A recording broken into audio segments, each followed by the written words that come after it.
dari rasa saling kita aja.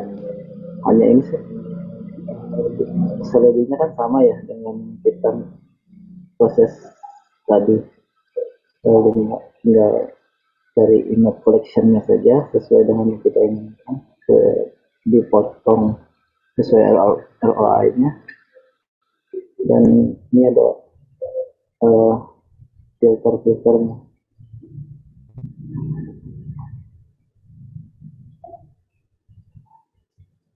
Oke, bagaimana menurut Pak Wawan? Ya, udah bener ini. Ada lagi yang berhasil, Mas Ardi. Terus saya lihat di skripnya banyak tuh, latihan kelautan, SRT MDM, Tuplas Supervise. Wah, udah mahir ya. Sudah.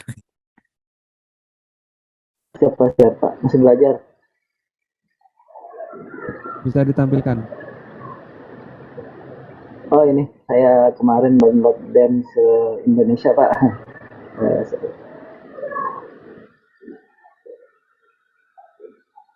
Oh iya, menarik ini. Oke, sip ini, keren sudah. Ini smoke kemarin smoke. Siap Pak. Ya, bisa persen, bisa degree ya. Oke. Ya, iya siap. Terima kasih Pak. Sama-sama, terima kasih Mas Ardi. Izudin Muhammad. Silakan Mas. Mau izin bertanya Pak, ini kan apa namanya filter date-nya itu cuma 14 hari ya Pak itu, dari tanggal 1 hingga tanggal 15. Itu kalau per tahun tuh bisa nggak Pak? Sangat bisa, silakan diganti aja. Misalnya 1 Januari 2000 sekian sampai 31 Desember 2000 sekian. Itu nanti perlu kayak apa namanya fungsi apa? Kayak sinteks kayak mean tuh perlu nggak Pak itu? Tergantung kebutuhan. Kalau memang dibutuhkan yang mean, median, atau minus atau maksimum, bisa dituliskan. Tapi kalau enggak, ya langsung aja running. Oh oke Pak, makasih. Tergantung kebutuhan datanya. Oke, baik. Ya, baik. Terima kasih ya kepada semua peserta, kakak semuanya, dan yang khususnya sudah menyampaikan pertanyaan-pertanyaan yang sangat menarik. Dan juga terima kasih kepada Pak Seftiawan atas wawasan dan juga pengetahuannya yang sudah dibagikan di kegiatan kita pada hari ini, begitu. Nah, selanjutnya ada yang mau disampaikan ya dari Kak Suci. Ya, saya persilakan. Ya, siap. Ya, terima kasih Kak Arkan dan Pak Wawan. Tadi gimana nih kesan pesannya? Seru ya sama Pak Wawan. Tadi saya dengarkan kayaknya banyak pertanyaan dan juga banyak trik-trik yang diberikan oleh Pak Wawan ya. Ya baik, saya izin masuk lagi nih kakak-kakak dan teman-teman.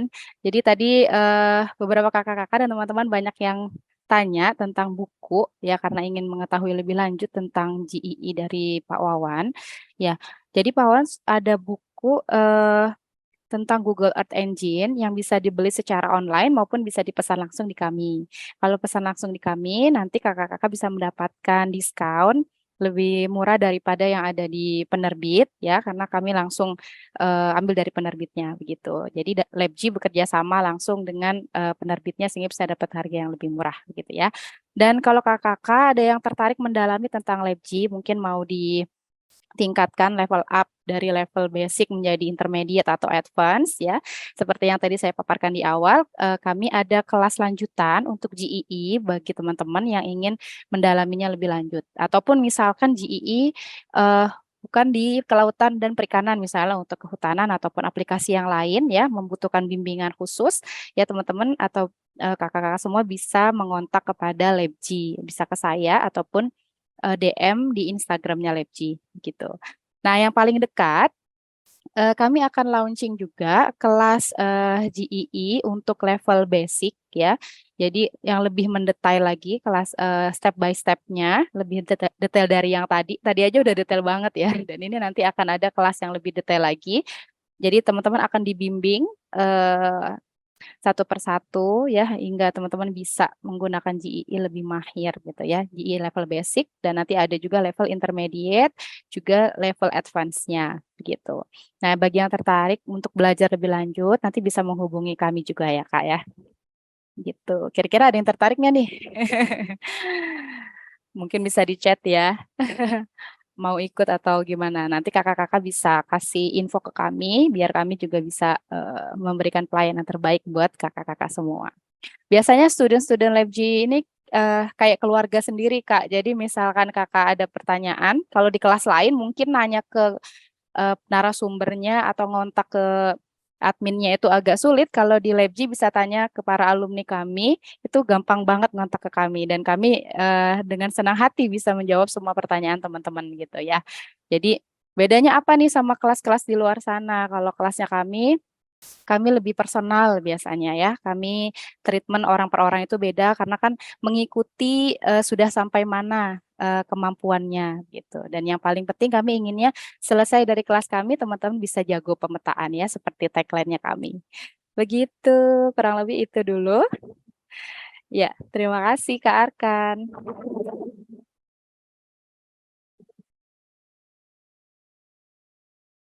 Oke, baik. Terima kasih Kak Suci atas penyampaiannya. Nah, demikian kegiatan webinar kita pada pagi hari ini ya. Tidak terasa kita sudah sampai di penghujung acara. Nah, sebelum kita menutup kegiatan hari ini, saya mengingatkan lagi juga untuk bisa memfollow ya Instagram kami di @laboratoryof.g.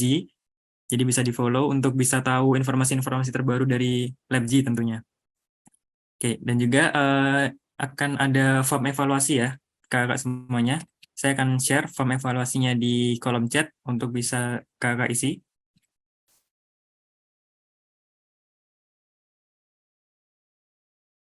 Ya, sudah saya kirim di kolom chat ya untuk form evaluasinya. Nah, baik, sebelum kita tutup, kita akan ada dokumentasi terlebih dahulu ya. Jadi silakan kepada kakak semuanya untuk bisa on cam begitu, mungkin menyalakan kameranya dan menyiapkan pose terbaiknya dan juga pakai virtual background yang sudah kami sediakan begitu ya. Jadi silakan kakak untuk bisa menyalakan kameranya.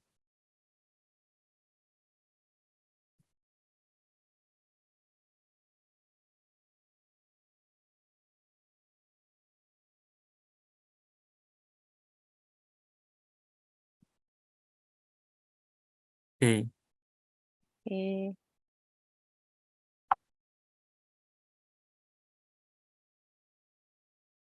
sudah siap. Oke, sudah ya. Siap ya. Makasih Aba-aba. Kakak panitia yang bertugas buat dokumentasi sudah siap ya. Oke, mungkin aba-abanya dari saya. 1, 2, 3. Oke, karena ada 2 slide, selanjutnya 1, 2, 3. Oke, baik, terima kasih. Sudah cukup? Iya. Oke, Iya. ya, terima kasih. Jadi saya tutup ya, saya mewakili tim dari Laboratory of G selaku penyelenggara webinar. Mohon maaf sebesar-besarnya apabila masih terdapat kekurangan selama jalannya webinar kita pada pagi hari ini. Dan juga saya pribadi selaku MC juga mengucapkan mohon maaf apabila ada salah kata maupun salah perbuatan selama memandu jalannya webinar pada hari ini. Sekali lagi terima kasih kepada semua peserta yang telah hadir dan menyimak dengan antusias materi kita mengenai Google Earth Engine untuk kajian kelautan dan perikanan. Semoga pengetahuan yang kita dapatkan pada pagi hari ini itu bisa bermanfaat bagi kita semuanya. Terima kasih atas perhatiannya. Sampai jumpa di lain kesempatan. Wassalamualaikum warahmatullahi wabarakatuh. Waalaikumsalam Waalaikumsalam Terima warahmatullahi kasih. wabarakatuh. Terima kasih. Arkan. Terima kasih. Sampai ketemu kembali di kelas lainnya. Oke. Jangan lupa diisi dulu form evaluasinya ya.